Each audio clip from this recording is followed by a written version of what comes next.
우리의 삶은 크고 작은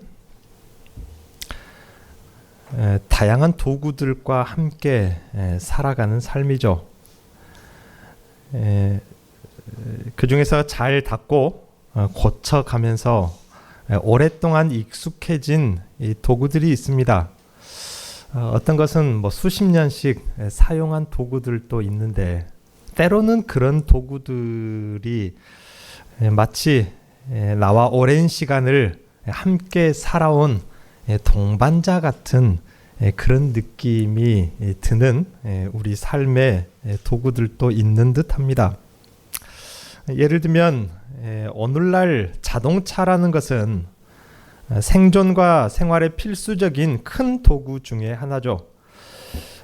저 역시도 결혼해서 얼마 되지 않았을 때에 80만 원으로 첫 차를 샀던 기억이 납니다. 중고차를 샀죠. 그 차를 타고 참 유용한 일을 많이 했어요. 제 아내 운전 연수도 그 차를 면허는 저보다 먼저 받았는데 장롱속에 저보다 오래 있어가지고 제가 연수를 했습니다. 그리고 한 두세 번 정도의 중고 차량을 거쳐서 지금 밖에 세워진 차가 15년 된 빨간 차를 타고 있습니다. 요즘은 한 번씩 큰 돈이 들어가는 정비를 할 때마다 고민이 됩니다. 이제 그만 폐차를 해야 할지, 아니면 돈이 들어도 계속 저 차를 고치고 기름을 채워야 할지. 저 차가 여전히 필요하면 큰 돈이 들어도 계속 고치고 또 고쳐서 또 계속 기름을 채워가며 사용을 합니다. 왜 그렇죠? 내가 필요하니까. 이유는 단순합니다. 내가 필요하면은 필요한 순간만큼은 무슨 수를 써서라도 저 차를 고쳐서 타게 되죠. 어쩌면 제 성격인지도 모르겠습니다. 어지간하면 애정이 갈 만큼 잘 고쳐서 오래오래 쓰는 것을 좋아하는 편입니다. 늘 새 것을 좋아한다기보다도 이상하게 좀 애착이 가는, 오래오래 잘 고쳐 쓰는 그런 게 조금 더 그런 것을 좀 좋아하는 것 같아요. 제 핸드폰도 햇수로 5년째를 쓰고 있습니다. 뭐 그보다 더 오래 쓸 수도 있지만 제 핸드폰 별명이 초대교회 핸드폰입니다. 왜 그런지 아시겠죠? 여기 막 오자마자부터 핸드폰을 교환해서 지금까지 쓰고 있기 때문에 제가 여기 부임한 햇수하고 핸드폰의 수명이 똑같습니다. 깨지면은 교환하고 잘 닦고 정리하고 잘 입히고 자주 충전해 가면서 사용을 합니다. 저에게 익숙한 도구이고 이 핸드폰을 제가 필요로 하기 때문에 계속 그렇게 쓰고 있는 것이죠. 가만히 생각해 보면 어느덧 그런 것들이 제 주변에 참 많아진 것 같습니다. 저는 손톱이 좀 이쁘게 생겼어요. 그런데 이쁘게 생긴 손톱이 악기를 연주하기에는 가장 안 좋습니다. 저는 그 손톱 끝에 살이 보이지 않아요. 그래서 손톱이 보이기 때문에 피아노를 바짝 손톱 밑에 살이 드러날 정도로 바짝 깎아도 손톱이 걸려요. 피아노 건반 이렇게 올라가면서 틈에 걸리고, 기타도 손톱이 먼저 닿으니까 줄이 잘 안 눌러지고, 바이올린을 해도 손톱이 먼저 닿으니까, 그래서 찬양 연습을 하거나 수요일 오후 찬양을 하면은 반드시 피가 나기 일보 직전까지 깎아야 됩니다. 이게 저의 숙명인 것 같아요. 그래서 손톱깎이를 20년 넘게 사용하는 손톱깎이가 있습니다. 또 대부분의 양복, 지금 입고 있는 양복도 뭐 10년 정도, 10년이 넘은 양복인데요. 몇 년 안 된 것 같죠? 꽤 오래된 양복입니다. 또 선물 받은 지 곧 10년이 되어가는 텀블러에 여전히 커피를 담아 마시기도 합니다. 이 모든 것들은 제가 가장 자주 사용하는 것들이고, 또 저에게 편리한 것들이며 제가 여전히 필요로 하는 동안에는 잘 닦고 잘 고치고 잘 채워가면서 사용하게 되겠죠. 그래서 귀하고 천하고를 떠나서 또 싸고 비싸고를 떠나서 애착이 가기 때문에 제 손에 익숙하기 때문에 어느덧 저에게만큼은 참 가치 있는 것들이 되었고 소중한 것들이 되어 있습니다. 사람도 그렇죠. 오랜 시간이 지났지만 쉽게 만날 수 없을 만큼 멀리 떨어져 있기도 하지만 또 나이 차이도 크지만 연락이 끊이지 않고 종종 계속 이어지는 사람도 있습니다. 사람 역시도 서로에게 필요한 존재이기 때문에 연락이 끊어지지가 않는 것이고 서로에게 익숙하여 편하기 때문입니다. 그래서 그런 관계 동안에는 앞으로도 서로를 돕고 세워가며 계속해서 만남을 유지하게 되는 것입니다. 그렇다면 여기 계신 여러분은 어떻습니까?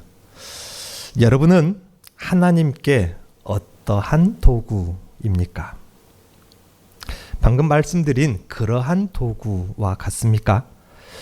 비싸다고, 부자라고, 학벌이 좋다고, 혹은 세상에서 유력한 자라고 해서 무조건 하나님께도 그래서 좋은 도구는 아닐지 모릅니다.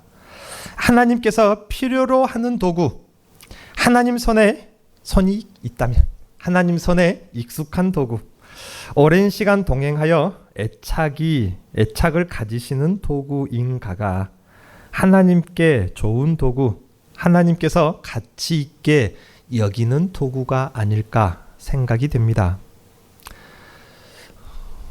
전라도 말로, 속된 말로 쎄빠빠가 아니어도 좀 오래 닳고 달아진 것 같은 도구여도 하나님 손에 익숙하고 하나님께서 애착을 가지고 계시는 그런 도구인가 한번 가만히 묵상해 볼 필요가 있다, 그 말인 것입니다.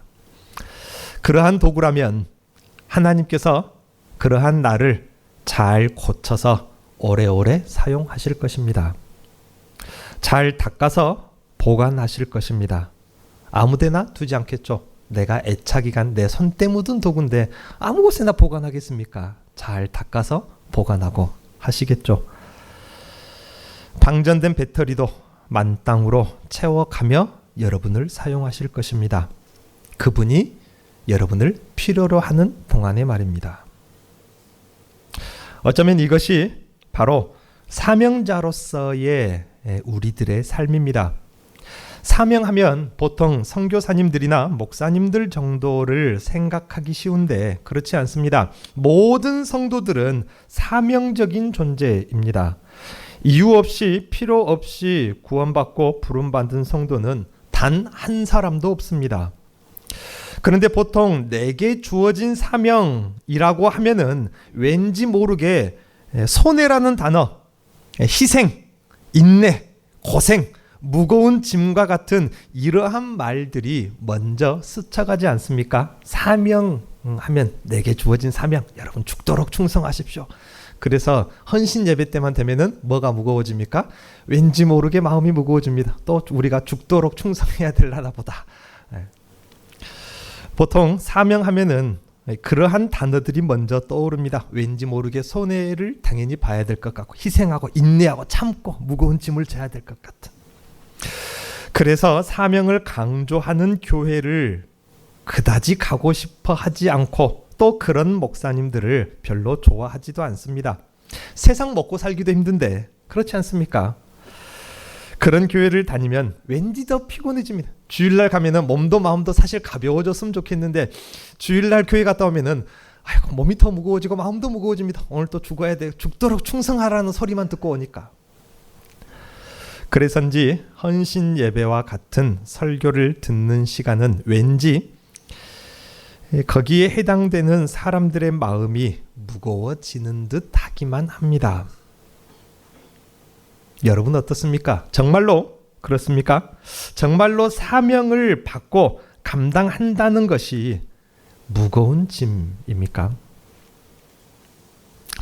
그렇지 않습니다. 결코 그렇지 않습니다. 지극히 귀하고 값진 것을 받았을 때의 그런 기분이라는 것이 있지 않습니까? 지금 제가 여러분에게 한 주먹만한 다이아몬드를 선물로 주면서 잘 보관하십시오 하면은 그 제 것이라고 받았는데 주먹만한 다이아몬드를 받았는데 이거 어떻게 보관할까? 무겁고 수고스러운 짐만 됩니까? 그거를 보관하려면 얼마나 소중하게 막 금고에다 넣을지 고민하고 얼마나 신경이 쓰겠습니까? 그렇지만은 한편으로는 정말로 귀한 것을 받았기 때문에 그 수고스러움마저도 행복한 것이고 기쁨이라는 그런 감정 같은 게 있지 않습니까? 꼭 다이아몬드까지는 아니라 할지라도 오히려 내가 사명을 받는 일이라는 것이 그런 일이 아닌가 하는 것이 오늘 말씀입니다.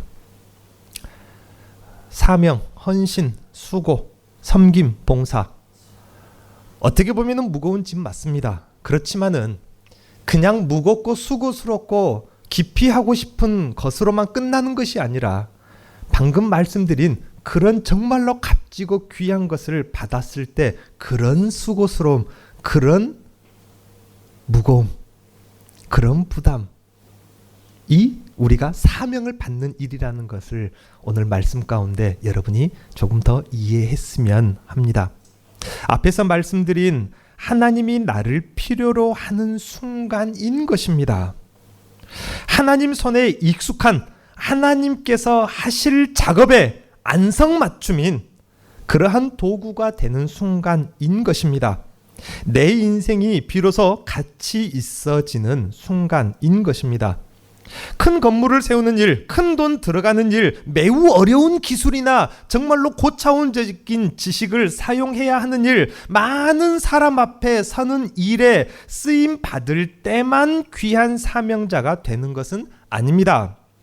어떠한 일, 어떠한 사명이든지 간에 하나님 손에 있게 가장 잘 사용하시는 사람이면 제가 악기를 연주하기 위해서 손톱을 깎을 때, 여러분 손톱 깎을 때와 이거는 바이올린을 전공한 저랑 아주 가까운, 아까 말씀드린 종종 한 번씩 연락하고 몸도 떨어져 있지만은 서로 끊어지지 않은 그런 관계에 계신 어떠한 분이 그때 하시는 작업이에요. 대학교 다닐 때에 둘이 연습실에서 하루에 16시간, 12시간씩 연습을 하면서 서로 정을 쌓아가던 형님입니다. 그분이 저에게 하는 말씀이 농담 반 진담 반 시계 말투로 서가 그때는 저를 석이라 불렀으니까 서가 바이올린 전공자에게 손톱을 깎는 이 작업이라는 것이 얼마나 숭고하고 거룩하고 위대한 작업인 줄 네가 아느냐? 그런 이야기를 한 기억이 나는데요. 손톱 깎기 스메끼리라고 하죠. 일본 말로. 몇백 원 몇천 원이면 사실 주고 살 수 있는 것인데 제가 애착을 가지고 늘 제 손에서 좋은 소리를 나게끔 제 손을 다듬어 준 것이라서 저에게는 예쁘고 사랑스러운 가치 있는 싸지만은 별거 아니지만은 그런 것이 있다 그 말입니다. 하나님께서 우리에게 사명을 맡기시고 사용하실 때도 큰 건물만 몇백억씩 들어서 큰 건물 세울 때만 귀하게 하나님 입장에서 귀한 도구가 아니라 저의 그 작은 손톱깎이처럼 좋은 소리를 내기 위해서 손톱 이 두 개가 항상 그 문제입니다. 이 두 개가 다른 손톱은 괜찮은데 이 두 개가 꼭 저를 불편하게 만드는 손톱입니다.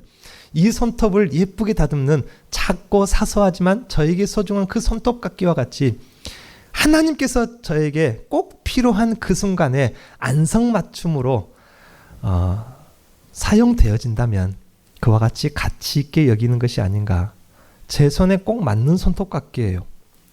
왜 그러냐면은 제가 손에 땀 같은 게 너무 건조하다 보니까 잡으면 밀려요. 자꾸 미끄러져요. 그런데 그 손톱깎이는 안 미끄러집니다. 이상하게 딱 그 파인 자리가 그런 느낌 아시죠?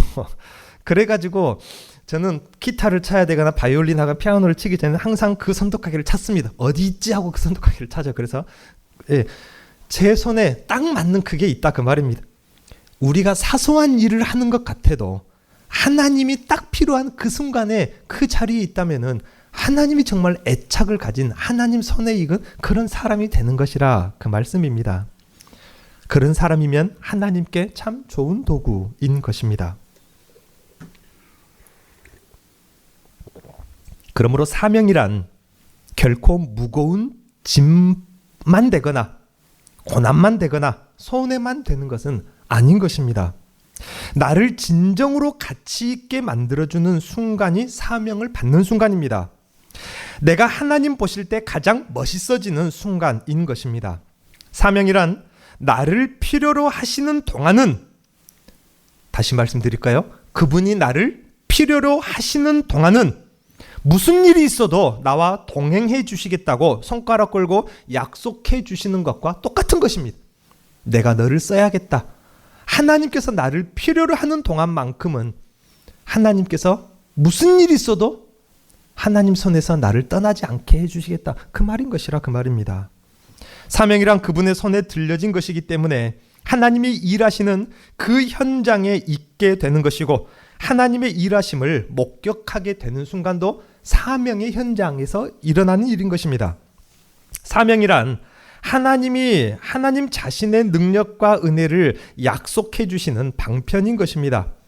내가 일하는 것 같지만 사실 일은 하나님께서 하시고 나는 단지 그분의 손에 들려질 뿐입니다. 그분이 왼쪽으로 힘을 주시면 나는 왼쪽으로 돌아가면 되고, 그분이 오른쪽으로 힘을 주시면 그냥 오른쪽으로 잘 돌아가면 됩니다. 그러면 나는 그분 손에 잘 익은 드라이버가 되는 것입니다. 꼭 풀어야 할 나사를 하나님 손에 의해서 내가 풀게 되는 것이죠. 그러면 나는 나사 하나를 풀었지만 하나님은 무슨 일을 하십니까? 큰 텔레비전을 고치시는 것입니다. 그러면 나는 그분의 손에 잘 익은 드라이버처럼 하나님의 옆구리에 항상 채워져 있겠죠. 그래서 여러분 집에서도 벌써 수십 년 쓰는 드라이버 있지 않습니까? 저에게도 그런 드라이버가 있어요. 딱 그 맞는 제 손에 익은 드라이버가 있습니다. 결혼할 때 저희 장인 어르신께서 선물로 해주신 드라이버입니다. 그리고 그곳에 내가 없을 때는 어떻게 합니까? 여러분도 그런 경험이 있죠. 별로 단순한 도구인데, 드라이버 같은 단순한 도구인데 없으면 어떻게 합니까? 아, 이거 또 사지 마. 그럽니까? 아닙니다. 아, 그거 참 내가 잘 썼는데 어디 있지 하고 온 집안을 찾아 헤매인다 그 말입니다. 똑같습니다. 여러분이 그 하찮아 보이는 드라이버 같을지라도 하나님 손에 익은 도구면은 여러분이 그 자리에 없을 때 하나님께서도 그 자리에 없는 여러분을 찾아서 발견할 때까지 찾아 헤매신다 그 말입니다. 우리가 기억해야 할 중요한 것은 바로 이것입니다. 나에게 사명이 있는 동안만큼은 하나님께서도 절대로 포기하지 아니하신다. 나를 필요로 하는 동안에는 절대로 하나님은 멈추시지 않는다. 여러분, 이 말씀만큼은 오늘 기억하십시오. 나에게 사명이 있는 한 하나님은 절대로 나를 뭐하지 않는다? 포기하지 않는다. 나를 필요로 하는 동안만큼은 절대로 멈추지 않는다. 오늘 읽은 말씀, 유로굴라라는 그야말로 큰 광풍을 만난 바울을 보십시오. 그 배의 선원들, 바다 위에서만 평생을 산 바다 전문가 아닙니까? 그들이 보았을 때 이제는 죽는 것밖에, 배가 침몰되는 것밖에 더 이상 방법이 없는 그런 광풍입니다. 그런데 오히려 침몰당하기 직전에 선원들을 바다 전문가가 아닌 바울이 그들을 위로하고 안심시키고 있습니다. 내가 배에 대해서 조금 아는데 말이야. 이럴 때는 이래야 살 수 있어. 그렇게 일장연설을 했습니까? 아닙니다. 그는 어떻게 침몰당하기 직전에 선원을 위로할 수 있습니까? 그는 바로 그 사실을 알고 있기 때문입니다. 바울 자신은 여전히 하나님이 필요로 하고 있는 그 순간, 그 도구라는 사실을 그가 알고 있었기 때문입니다. 그는 다른 거 아무것도 모릅니다. 그것만 알고 있습니다. 하나님이 지금 나를 필요로 하고 있다. 그 동안은 하나님이 사용하시는 도구라는 사실을 알았기 때문입니다. 그래서 하나님이 자신을 도구로 사용하시는 동안은, 필요로 하시는 동안은 절대로 자신을 그냥 내버려 두지 않으시고 또 포기하지 않으실 것이라는 사실을 바울이 잘 알고 있습니다. 다른 것을 말한 것이 아닙니다. 그것을 말한 것입니다. 하나님이 하고 계신 작업을 끝내기 전까지는 결코 자신을 사용하시는 것을 멈추지 아니하실 것이라는 사실을, 설령 바다 한가운데 꼼짝없이 침몰당할 수밖에 없는 그런 그 풍랑의 한가운데 있더라도 포기하지 않는 하나님이라는 사실을 그가 너무나도 잘 알고 있는 것입니다. 그래서 배가 난파될 정도의 풍랑에서도 자신을 구해서라도 멈추지 아니하시고 배와 그 선원을 통째로 건지실 정도로 포기하지 않으실 하나님이심을 아는 것입니다. 나에게 사명이 있는 한 하나님은 나를 포기하지 아니하십니다. 나를 필요로 하시는 동안 절대로 멈추지 아니하십니다. 그래서 내 마음이든 내 육체든 삶이든 방전이 되면은 충전을 시켜서라도, 기름을 채워서라도, 고장이 나면 나사를 새로 하나 더 박아서라도, 내가 더러워지면 깨끗하게 해서라도, 새로 입혀서라도, 연약한 나에게 새로 덧대서라도, 그렇게 해서라도 나를 사용하실 것이라, 그 말씀입니다. 나를 필요로 해서 말입니다. 내가 손에 익어서입니다. 내가 그분의 원하는 그대로 순종하여 제 기능을 하기 위해서입니다. 결국 크고 작은 어떠한 곳, 어떠한 일이라 할지라도 하나님이 나를 필요로 하시는 일, 곧 사명이라는 것은 내가 채워지는 비결인 것입니다. 내가 충전되는 비결, 내가 고쳐지고 치유되는 비결, 내가 깨끗하게 되는 비결, 내가 새롭게 변화되는 비결, 연약한 내가 강해지는 비결이 곧 나의 사명인 것입니다. 처음 말씀드린 대로 물론 사명을 감당하는 것, 때로는 어려운 일도 있습니다. 목숨을 바쳐야 되는 경우도 있습니다. 그래서 어떤 사람에게 사명이란 그저 참아야 되는 것만으로, 손해보는 것으로, 희생하고 견디는 그런 것으로만 여길 줄 모르나,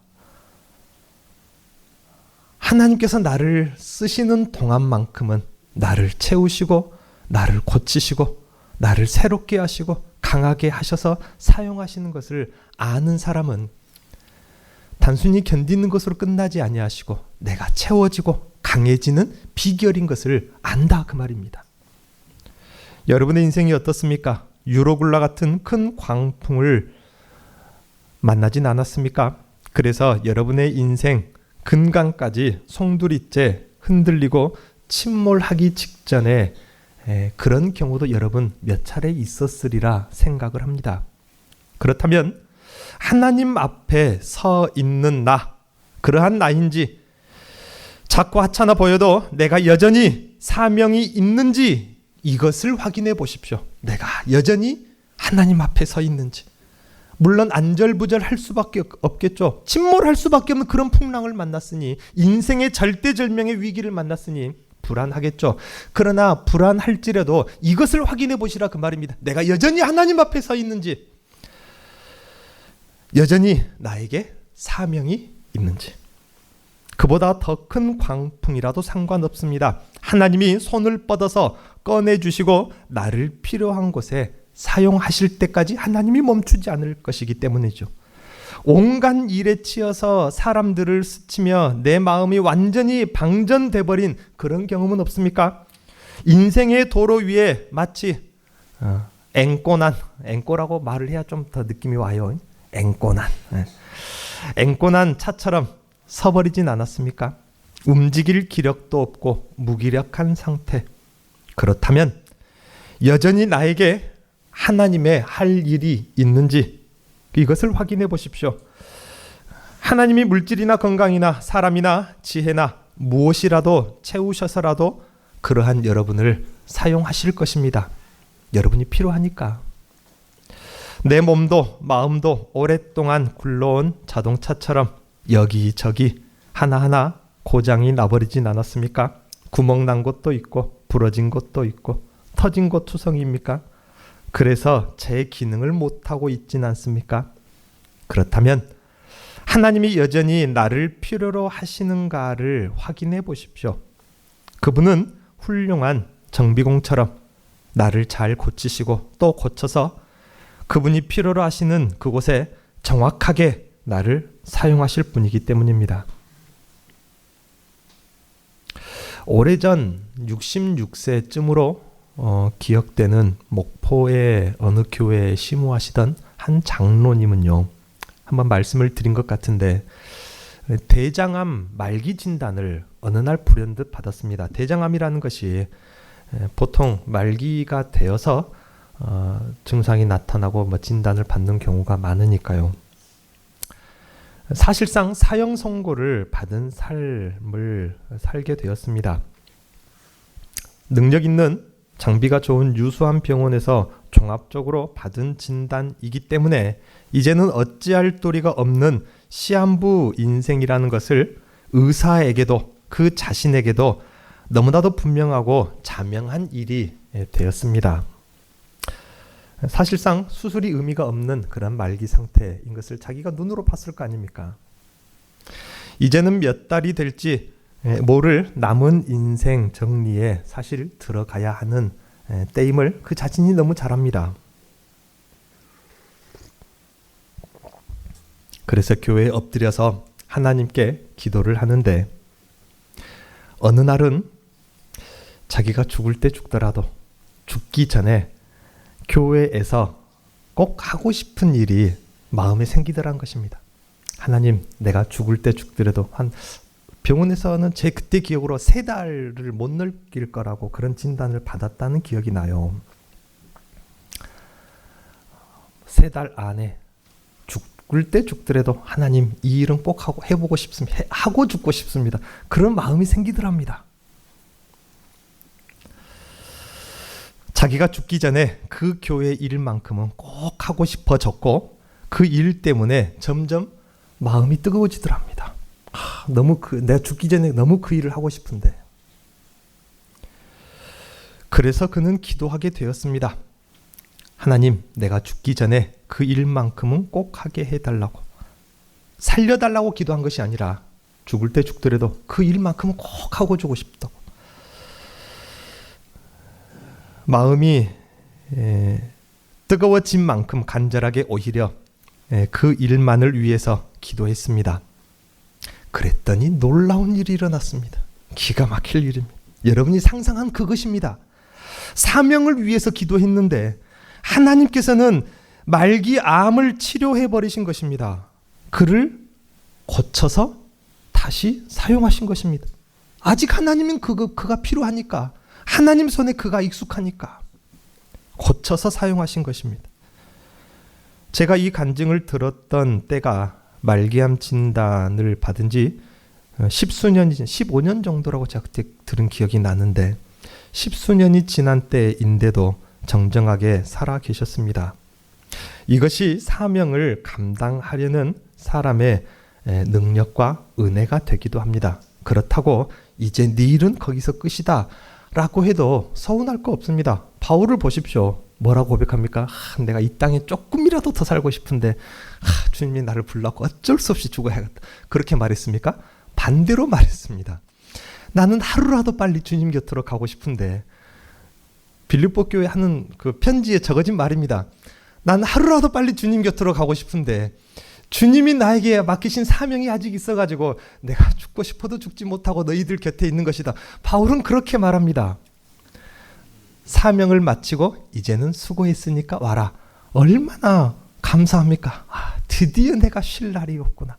얼마나 감사한 일입니까? 사명을 맡기면 내가 하나님께서 나를 쓰시는 동안 또 고치고 정비건처럼 정비하고 기름칠하고 닦고 채워서 사용하시기, 그것도 얼마나 은혜입니까? 하나님께서 가장 필요로 하는 도구가 되기를, 나의 사명이 무엇인지 마음속 깊은 곳에서부터 알아가게 되고 그것으로 내 심령이 뜨거워지기를, 하나님의 사명으로 뜨거워지기를 여러분 기도하십시오. 정비공 되시는 하나님은 못 고칠 것이 없습니다. 나를 고쳐서라도, 충전해서라도, 나를 새롭게 해서라도, 덧대서라도, 부러졌으면 나사를 박아서라도, 깨끗하게 해서라도, 그렇게 해서라도 사용하실 것입니다. 어떤 것은 덕지덕지 겉에다 덧댄 것이 있어요. 겉보기는 썩 이쁘지 않죠. 그렇지만 나에게만큼은 왠지 모르게 덧대어서 나사를 몇 개 박아놓은 것, 그런 것들이 있지만은, 덧대어진 옷감 같은 게 있지만은 왠지 모르게 내가 애착이 가는 그런 게 있다 그 말입니다. 나사를 박아서라도 하나님은 사용하실 것입니다. 사명은 결코 무거운 짐도 고난도 손에 나는 일만 되는 것도 아닙니다. 믿는 자들이 이 땅 사는 동안 하나님께서 가장 값진 것을 하나님께 받는 일, 그것이 바로 내게 주어진 사명이 되는 것이니, 여러분 모든 우리 초대교회 성도님들의 마음 중심에 큰 일이든 작은 일이든 교회 안에서 하나님의 영광을 위해서, 교회를 위해서 큰 일이든 작은 일이든 그 일로 여러분의 심령이 충만해지고 뜨거워지시기를 주님의 이름으로 축원드립니다. 기도하겠습니다. 하나님 아버지 감사합니다.